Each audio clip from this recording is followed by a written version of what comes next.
സഹകരണ ബാങ്ക് ക്രമക്കേട് സംബന്ധിച്ച ചോദ്യം നിയമസഭാ വെബ്സൈറ്റിൽ നിന്ന് പിൻവലിച്ച ഭരണകക്ഷി എംഎൽഎയുടെ നടപടി വിവാദത്തിൽ എച്ച് സലാം നൽകിയ ചോദ്യമാണ് പിൻവലിച്ചത്.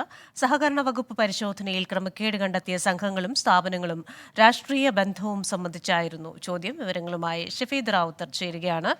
ഷഫീദ്, ഈ ചോദ്യത്തിന്റെ വിശദാംശങ്ങൾ എന്തൊക്കെയാണ്? ഈ ചോദ്യം പിൻവലിച്ചതിൽ ഏതെങ്കിലും തരത്തിലുള്ള രാഷ്ട്രീയ ഇടപെടൽ ഉണ്ട് എന്ന ആരോപണമുണ്ടോ?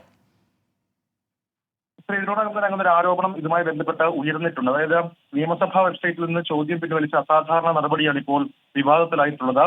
CPIM MLA എച്ച് സലാമാണ് സഹകരണ ബാങ്ക് ക്രമക്കേട് സംബന്ധിച്ച ചോദ്യം ഉന്നയിച്ചത്.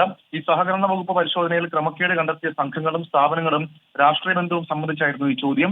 ഈ ചോദ്യമാണ് നിയമസഭാ വെബ്സൈറ്റിൽ നിന്ന് പിൻവലിച്ചിട്ടുള്ളത്. CPM സമ്മർദ്ദത്തെ തുടർന്നാണ് ഇങ്ങനെ ഒരു നീക്കം എന്നുള്ളതാണ് നിലവിലിപ്പോൾ പ്രതിപക്ഷം ഒരു വിവാദമായി ഉയർത്തുന്നത്. മാത്രമല്ല ഇതുമായി ബന്ധപ്പെട്ട നമുക്കറിയാം, നേരത്തെ തന്നെ ഈ സഹകരണ ബാങ്കുമായി ബന്ധപ്പെട്ട ഇടപാടുകളിൽ വലിയ വിവാദം ഉണ്ടാവുകയും അത് സംബന്ധിച്ച് CPM വലിയ തരത്തിൽ പ്രതിരോധത്തിലാവുകയും ചെയ്തിട്ടുണ്ട്. ഈ സാഹചര്യത്തിൽ കൂടിയാണ് ഇപ്പോൾ ഇങ്ങനെയൊരു നീക്കം വിവാദത്തിലായിരിക്കുന്നത്.